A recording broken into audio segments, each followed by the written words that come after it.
वज़ीर दिफा ख्वाजा आसिफ साहब का एक्स पर एक पैगाम जिस पे काफ़ी इस वक्त बात हो रही है और उस पर उनका कहना है कि वतनी अजीज़ की आधी से ज़्यादा ब्यूरोक्रेसी पुर्तगाल में प्रॉपर्टी ले चुकी है और शहरियत लेने की तैयारी कर रही है। और साथ ही उन्होंने ये भी कहा कि ये नामी ग्रामी ब्यूरोक्रेट्स भी इसमें शामिल हैं और साथ ही साथ मज़ीद कहना है कि मगरमच्छ अरबों रुपए खा के आराम से रिटायरमेंट की ज़िंदगी गुजार रहे हैं।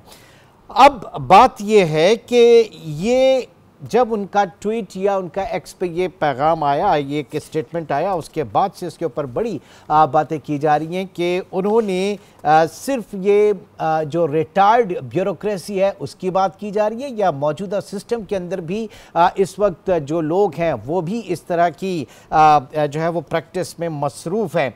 शब्बर जैदी साहब इसके ऊपर हमारे साथ मारूफ शख्सियत हैं पाकिस्तान में टैक्स कंसल्टेंसी के हवाले से और फिर फॉर्मर चेयरमैन FBI भी रहे, तो इन तमाम मामलात को शब्बर जैदी साहब से कोई बेहतर नहीं जानता। बहुत शुक्रिया सर आपके वक्त का। सबसे पहले तो ये जानना चाहेंगे कि क्या ही अच्छा होता कि ख्वाजा आसिफ साहब जो है वो नाम भी ले लेते, इसमें क्या प्रॉब्लम था जब ये कह रहे हैं कि जनाब इसमें चंद जो हैं बड़े नामी ग्रामी ब्यूरोक्रेट्स भी शामिल हैं।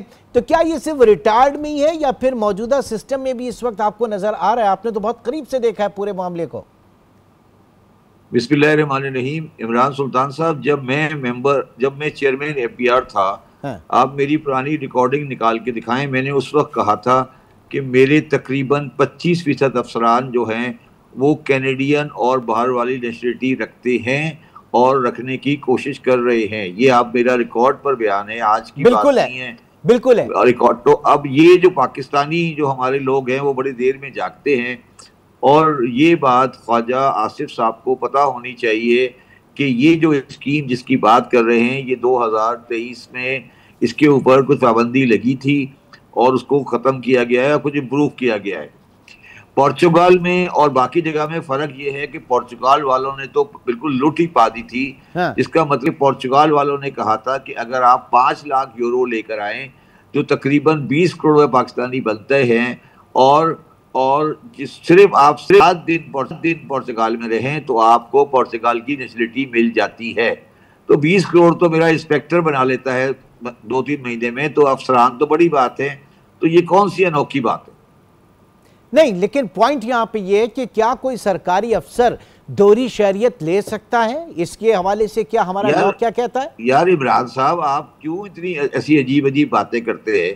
ये कौन पाकिस्तान में तो सरकारी अफसर की बात कर रहे हैं। पाकिस्तान में तो पार्लियामेंटेरियंस के पास अलाउड था डबल सैलरी की। आप पाकिस्तान में बात कर रहे हैं नहीं सर, लेकिन मैं मेरा सवाल उसी तरफ आ रहा है कि अगर है तो फिर भी ये पैसा जो है, ये पैसा किस तरीके से गया होगा पाकिस्तान से बाहर? क्या ये बैंकिंग चैनल से गया होगा या 20 करोड़ रुपए आसान है किसी मुल्क में ट्रांसफर कर देना? आप 20 करोड़ मुझे दे दे, मैं कल ट्रांसफर कर देता हूं। क्या आपके ख्याल में पाकिस्तान में हवाला बंद हो गया? जो ब्यूरोक्रेट के पास 20 करोड़ है वो आपको पता है कि वाइट तो नहीं है। तो उसके पास गिरे ही है ना। तो गिरे को ट्रांसफर कराना, दुबई से राउट करना, हवाला करना कौन सा मुश्किल है? और दूसरी बात ये है, पाकिस्तानी वो हैं जिन लोगों के पास ऑलरेडी जब आपके पास आपने नवाज शरीफ साहब ने प्रोडक्शन और रिफॉर्म एक्ट की खिड़की खोली हुई थी तो उन लोगों ने सबने पाकिस्तान के फॉरेन करेंसी अकाउंट बाहर खोले हुए हैं। तो ये आप ऐसा लगता है कि कोई आप ऐसी बातें कर रहे हैं जो पहली दफा हो रही हैं, या आपको पता नहीं है, या हमारे ऊपर कोई ऐसी बात नहीं। तो फिर ख्वाजा साहब इतने परेशान क्यों है इसके ऊपर? अगर बड़ी नॉर्मल ख्वाजा साहब इसलिए परेशान है कि शायद कोई उनको बंदा मिल गया है जो उस्मान बज़दार का रिश्तेदार है। अच्छा, लेकिन शायद इसलिए परेशान है कि कोई ब्यूरोक्रेट है जो कि शायद उस्मान बज़दार का रिश्तेदार है, रिटायर्ड, उसका केस है, वो खोल रहे हैं। तो मैं सिर्फ ये गुजारिश करता हूं कि अगर आपने अपना पेट पे से दामन हटाया तो सब नंगे हो जाएंगे। बड़ी खुशी की बात है, जरा दामन तो हटाएं। नहीं तो कोशिश करेंगे क्या? क्योंकि सिर्फ ये पुर्तगाल की बात नहीं है, आपको याद होगा दुबई के अंदर भी। यार मेरी बात सुनो राज साहब, आज के अखबार में या कल के अखबार में अंसार अब्बासी साहब का एक आर्टिकल छपा है जिसमें कहा है कि ब्यूरोक्रेट ने बड़ी नाराजगी का इजहार किया है। छपा है ना? तो जवाब देना ख्वाजा आसिफ साहब उसका। उसके बाद कोई ये मुनाफकत कब तक करते रहोगे इमरान? ये मुनाफकतें कब तक करते रहोगे?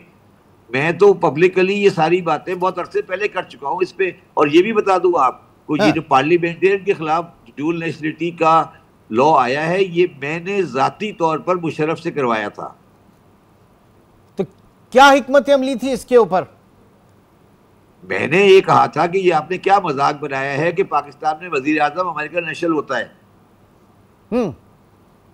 आप देख ले जाके, पता करें कि मुशर्रफ के जमाने में जब ये लॉ आया था तो मेरे चंद रिश्तेदार MNA थे, वो डिस्क्वालीफाई हो गए।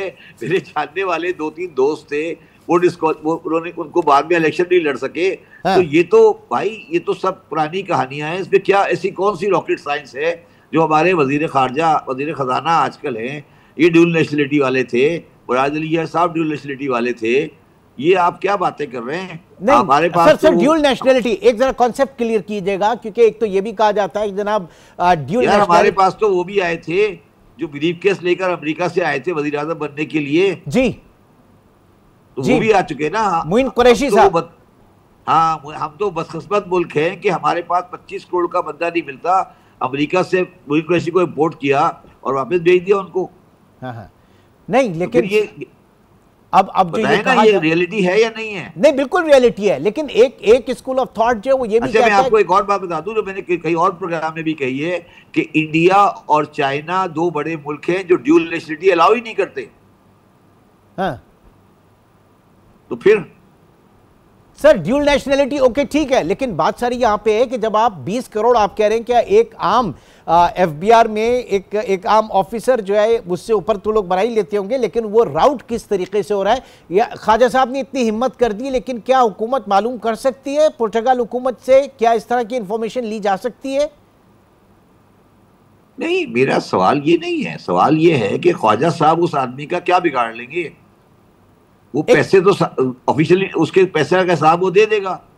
ड्यूल नेशनलिटी आपके यहाँ अलाउड है। परेशानी कि उस आदमी को क्या परेशानी है मुझे बताइए ना सर। अगर एक या तो आप कानून बनाते कि ड्यूल नेशनलिटी अलाउड नहीं है, नहीं छोड़े, या आप कहते सरकारी अफसर को नेशनलिटी अलाउड नहीं है। और भाई वो तो पाकिस्तान से बाहर रहा ही नहीं, पोर्चुगल में जरूरत ही नहीं है, सिर्फ 7 दिन का स्टे है ना यार। सर पैसा जो बाहर जा रहा है, मैं तो उसके हवाले से यार पैसा तो मैं कह तो रहा हूँ, आप क्या बातें कर रहे हो यार? 20 करोड़ रुपए पाकिस्तान से बाहर पहुंचाना यार, क्या हो गया? नहीं तो फिर हम किस बात की क्रेडिट लेते हैं कि जनाब पाकिस्तान में बैंकिंग चैनल जो है वो बहुत बेहतर हो गया है और बहुत ही एक क्रैक डाउन हो गया हुंडी के ऊपर, हवाला के ऊपर, ये सब क्या?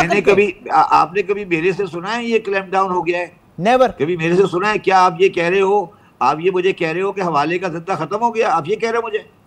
हुकूमत क्लेम करती है कि बहुत कम कर दिया है। हुकूमत मुझे एक बयान दिखा दो, हुकूमत का किसी अफसर का बयान दिखा दो कि हवाला खत्म हो गया है। ओके, अब ये बताएं, मुझे आप बता दें कि बयान दिखाएं कि हवाला खत्म हो गया है। आप मुझे बताएं कि आप करेंसी की स्टेबलाइजेशन जब करना चाहते हैं तो उसमें एजेंसियों को, एक्सचेंज कंपनी वालों को क्यों बुलाते हैं? ठीक है, क्या वो मैनेज करते हैं करेंसी को? वो तो जाहिर है मुझे जो एक पैरेलल सिस्टम है वहीं से अरेंज होता है। Sir you are right, you are right. मुझे ये बताएं कि जब आप करेंसी के बारे में उठाते हैं फैसला करने के लिए तो एक्सचेंज कंपनियों को बुलाते हैं, तो क्या एक्सचेंज कंपनियां पाकिस्तान में डिपेंड करती हैं एक्सचेंज रेट? नहीं, वो तो जाहिर है कि इंटरबैंक के अंदर होता है, लेकिन एक सप्लाई तो है। मैं ये पूछ रहा हूं कि फिर आप मुनाफकत वाली बातें क्यों कर रहे हो कि पाकिस्तान में हवाला खत्म हो गया? क्या पाकिस्तान में चाइनीज की अंडरवाइजिंग खत्म हो गई? सर मैं तो ये कह रहा हूं जो हुकूमत का कहना है, मेरा को हुकूमत की कोई हैसियत होती तो कहते ना। मैं ये पूछ रहा हूँ तुमसे, ये पूछ रहा हूँ कि तुम मुझे बताओ कि चाइनीज अंडरवाइजिंग खत्म हो गई? नहीं हुई तो खत्म हो गई। अगर चाइनीज अंडरवाइजिंग खत्म नहीं हुई तो उसकी अंडरवाइजिंग के पैसे कैसे जा रहे हैं? मुझे बताओ, समझाओ ना जरा। ओके, नहीं तो फिर एक और बात सर, ये बताइए ना, आगे बढ़ते जरा। ये सिविल सर्वेंट एक्ट 1973 में अमेंडमेंट हुई और सेक्शन 15A इसमें शामिल हुआ, और लुब-लुबाब यह है कि जनाब सरकारी अफसरान के असालों तो है तुम्हें कि सिर्फ पोर्चुगल में सिर्फ 7 दिन का स्टे है। असासों की तरफ से, वो तो ठीक है, 7 दिन का स्टे है, आप अपनी फैमिलीज को भी और उसके बाद रिश्तेदारों को भी। फैमिली तो जब फैमिली में वो कहाँ लिखा है सिविल सर्विस एक्ट में कि वो 7 दिन से ज्यादा बाहर नहीं रह सकता? कहाँ लिखा है? तो ये सबसे बड़ा बेनिफिट है कि जो एक अट्रैक्शन है वो यही है पोर्टुगल के लिए। Portugal was the only country जिसने 7 दिन के स्टे पे दिया है।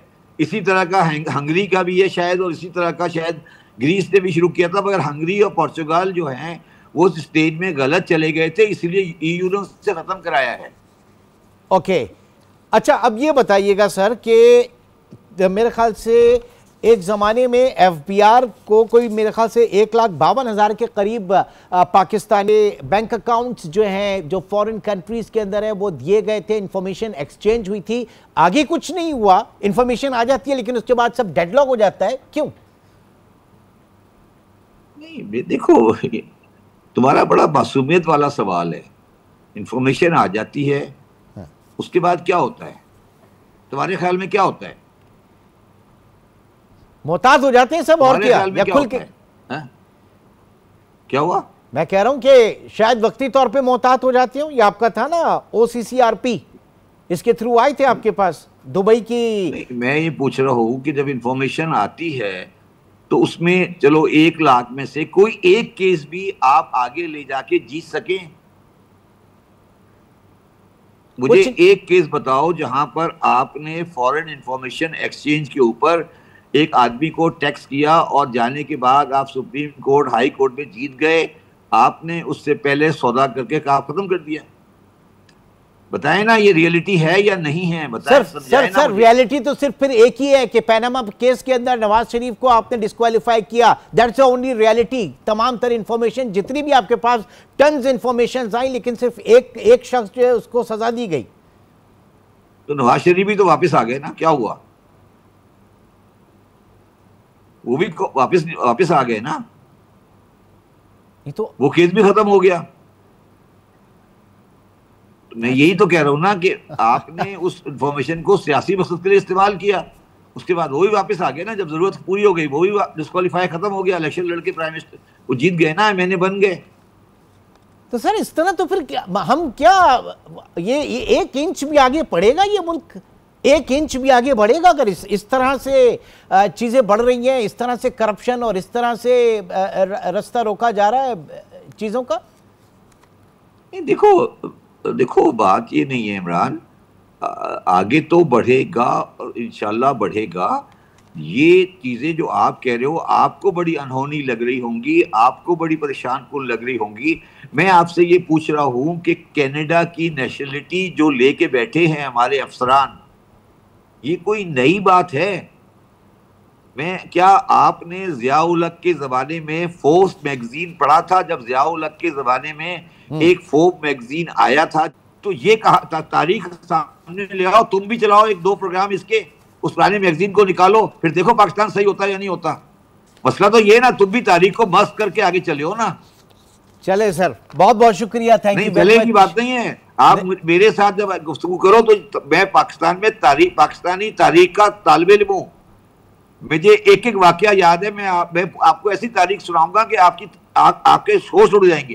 इसमें कोई शक नहीं, और जाहिर है कि ये तमाम यादें जो हैं बड़ी तल्ख हैं, जो आप बात कर रहे हैं ये हकीकत है, और हकीकत बहुत कड़वी हकीकत है जिसको जाहिर है कि हमने इसको ना निगल सकते हैं ना उगल सकते हैं।